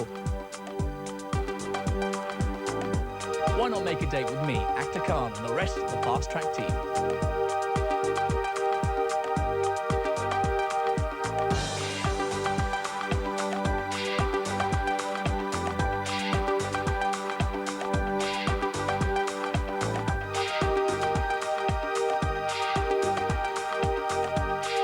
The news stunned Washington. American citizens training with Al-Qaeda. The pressure to make arrests now became intense. The president was taking a close personal interest in the case.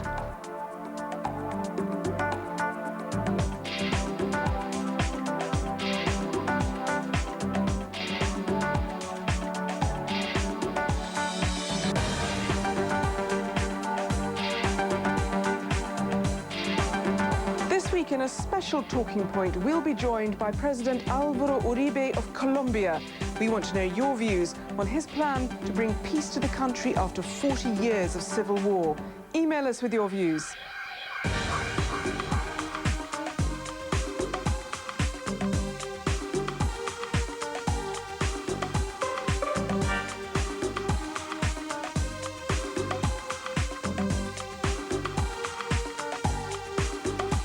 It's the Pakistani Prime Minister's first ever visit to India, and the problem of Kashmir is certain to loom large.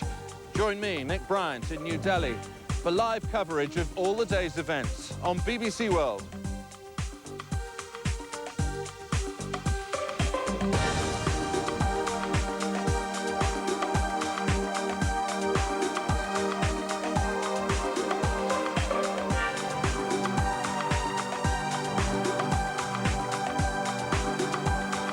In This Week, we take a look back at the week's news from the BBC's network of over 250 global correspondents.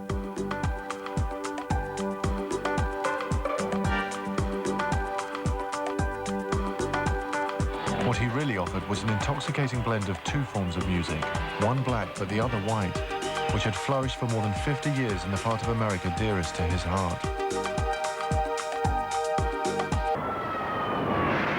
Towards that northeastern corner, I think places such as Bihar, Western Himalayan region, eastern parts of Uttar Pradesh, seeing some very heavy bursts of rain. But there will be some rain to come too for Mumbai on Monday. Thankfully then, things start to ease down. We'll see the rainfall making its way a little further southwards, drier skies coming in behind. The Western Ghats, yes, we'll see some heavy bursts of rain. But as I said, drier weather coming back into Mumbai, and further northwards, essentially a dry picture to come. Certainly a dry picture to come across the northwest of Europe, into the United Kingdom, into France. Clear blue skies here, some fabulous weather over the next couple of days. A little more mixed across Scandinavia. Helsinki, with the athletics taking place, will see some rain during Monday. Dry weather to follow for Tuesday. Still some rain to come into Hungary.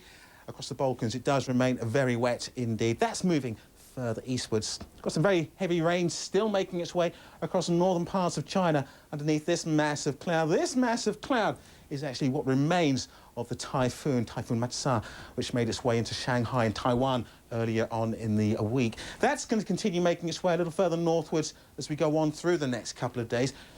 Carry on with the speckling of showers right across much of Southeast Asia, but away from here, this really is the main focus of attention. Some heavy bursts of rain then very close to Beijing, moving further northwards, and we'll see that wetter weather just spilling off across the Korean Peninsula and heading towards Japan for the middle part of the week. That's your forecast for now.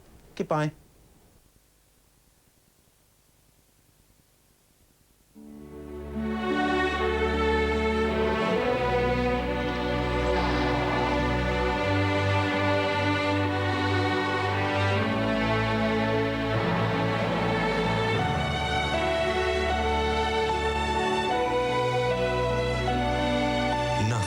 A driver more faithful to a car than a car that's faithful to its driver.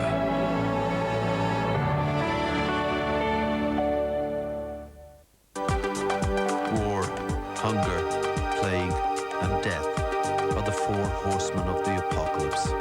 And they're riding hard through Africa these days, and usually they ride along the back roads of this continent.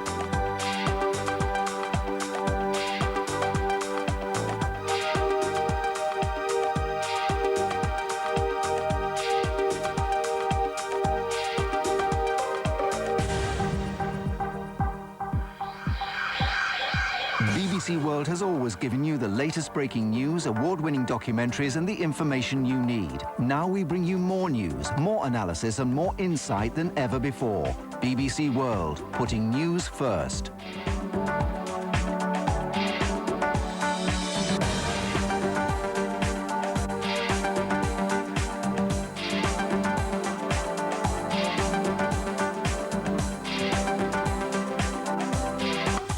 point this week, 60 years after the United States dropped atomic bombs on Japan, how do you look back on that attack? And what about today? Could nuclear weapons fall into the hands of terrorists? Phone us now.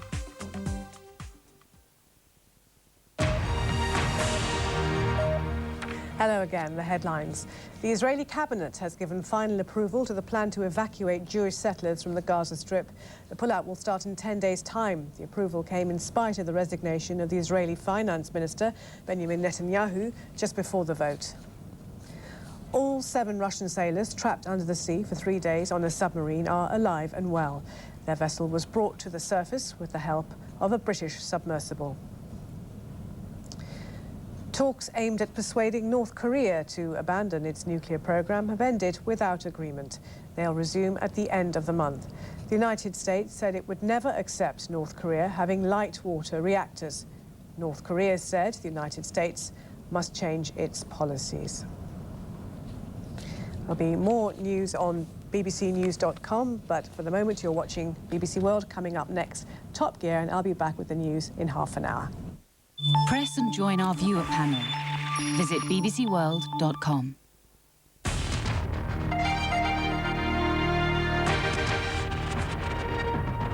Sit back, relax, and enjoy the ride. Now on BBC World, it's Top Gear.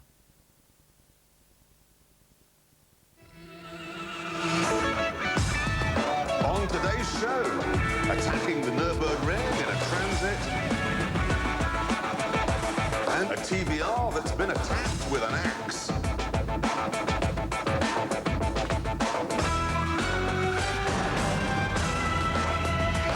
Hello and welcome to this handy Top Gear chart which features all the cars currently made by TVR. You got the T350C, T350T, T440R, Typhon, Tuscan and Temora, and I've no idea which one is which. They're all exactly the same. They are! They're identical, they're all plastic shouty things. However, I was driving a new type of TVR the other day and I thought, this feels a little bit different. So, I brought it down to our track to see what's what. Like all TVRs, this new Sagaris has insane styling. It appears to have been designed by a lunatic and then hit with an axe. And like all TVRs, you can't just jump in it and go for a drive. I mean, look at this for a starting procedure.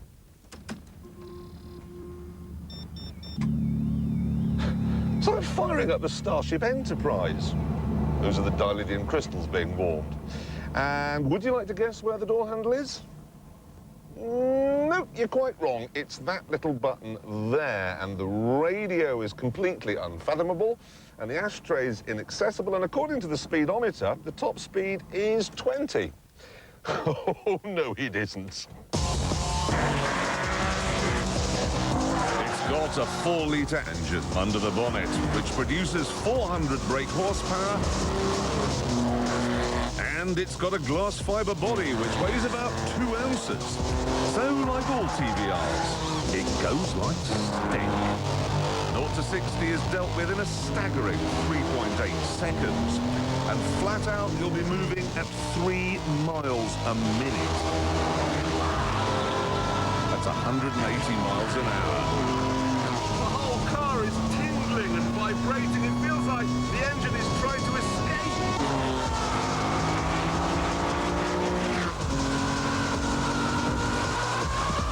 It's melting the road. There really is a lot of power, especially when you remember that this car costs less than £50,000. Mind you, you don't get much in the way of luxury, or toys, or safety equipment. There's no traction control, and there are no anti-lock brakes. There's no airbag either. TVR's argument has always been, well, don't crash then. There never have been particularly big on the nanny state when I said to one of their guys the other day, you know, there's a Europe-wide agreement now that all new cars will have anti-lock brakes. And he went, no, we didn't get that memo. So, like all TVRs, the Sagaris is a devastatingly fast, loud, brutal and relatively cheap poke in the eye for Britain's health and safety executive. And like all TVRs, it smells of glue and bits of the body are coming off. Look! Look at the bonnet! The engine really is trying to escape. So what makes it different? Why have they brought it here? Oh, well, take these slashers as an example.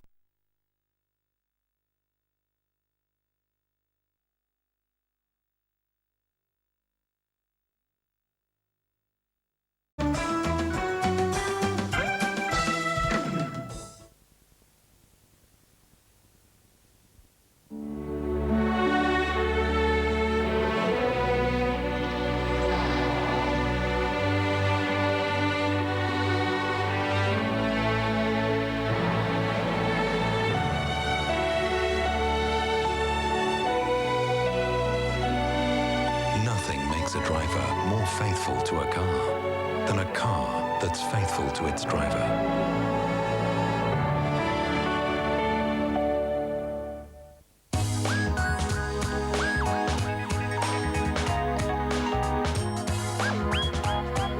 The fastest service from Southeast Asia to New York. Thai, smooth as silk. Hard Talk travels the globe in search of opinion formers on the world stage. Join me, Stephen Sacker, as I talk to the people who are making the news. Hard Talk, here on BBC World.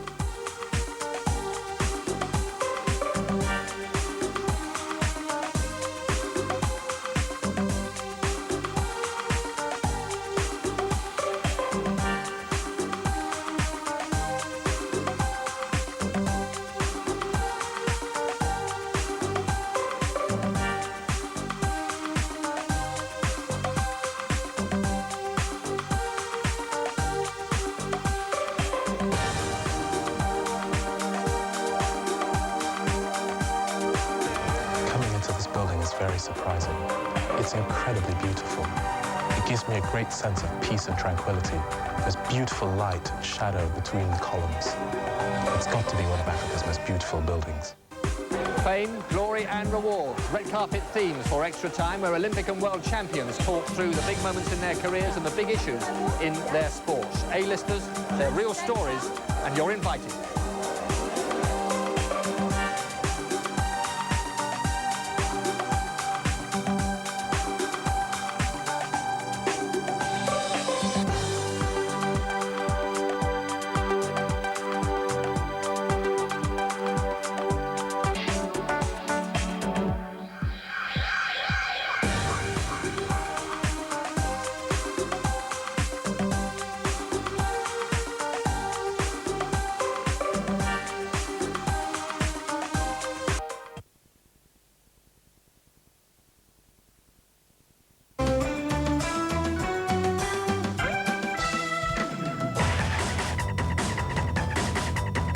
Transit is one of the great motoring icons. Over 5 million have been sold worldwide. And today, even though it's 40 years old, the recipe has hardly changed. There's good reason for Transit becoming the synonym for van. We may take it for granted, but it's one of the great originals.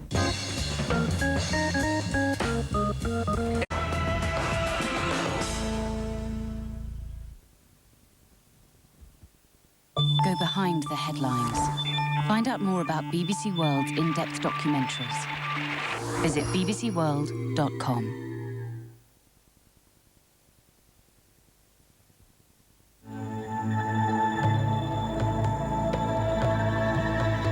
Some experiences change us forever. Qatar is one of those experiences, where world travelers find world-class service and style.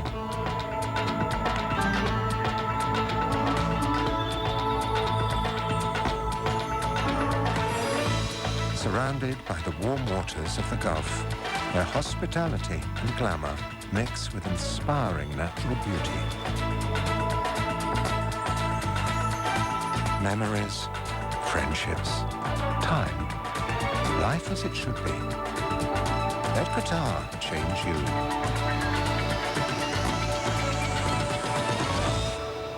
Qatar Airways, taking you more personally.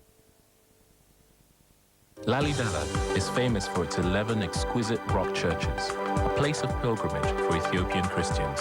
By any reckoning, they're an extraordinary feat of engineering. Some consider them the 8th wonder of the world.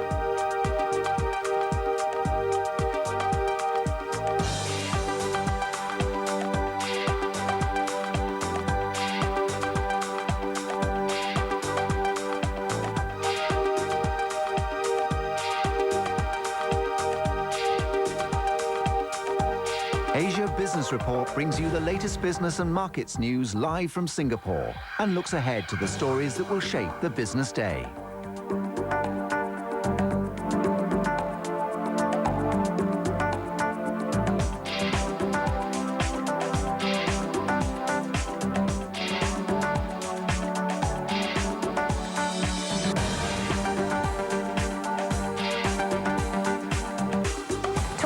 Is your chance to express your views on the issues affecting the world today. Put your questions to world leaders and newsmakers by telephone, email and SMS text message. That's Talking Point here on BBC World.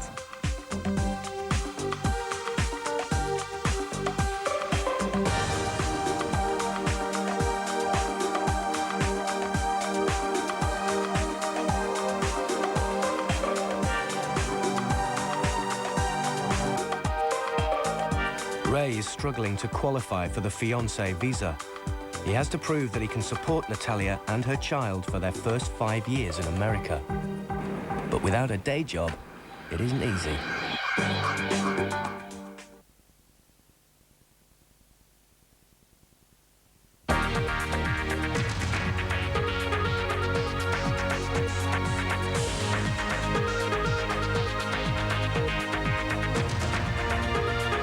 This is BBC World, putting news first.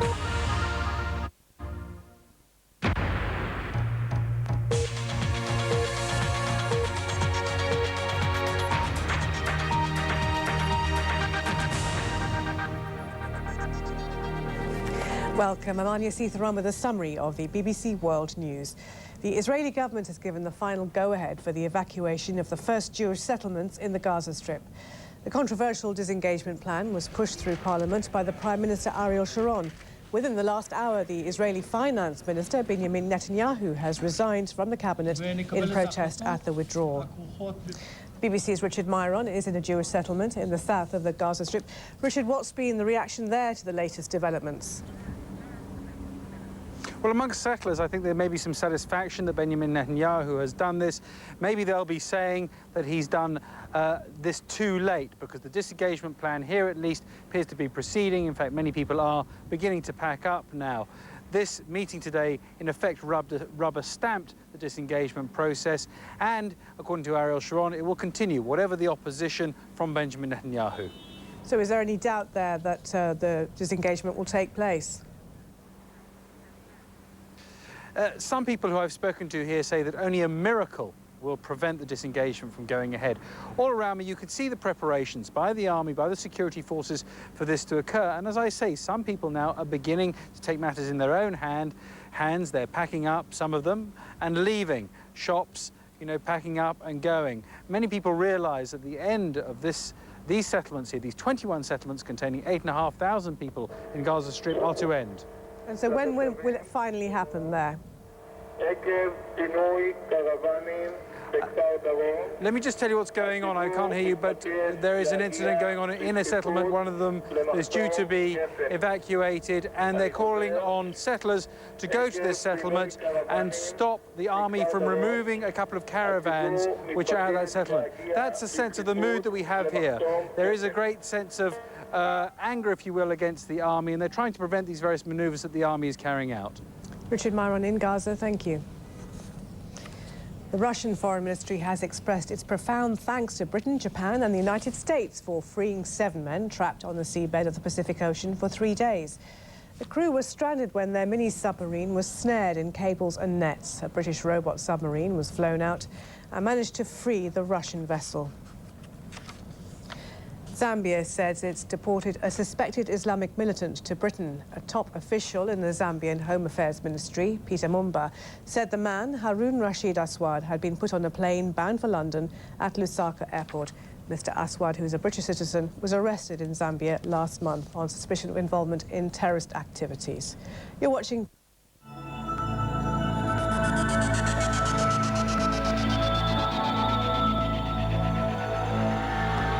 Luxury without hospitality is soulless.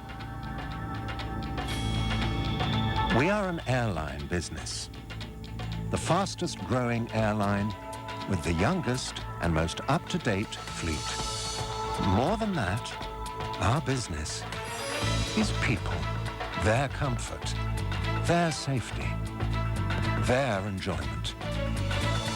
Our customers know that the last true luxury is personal attention.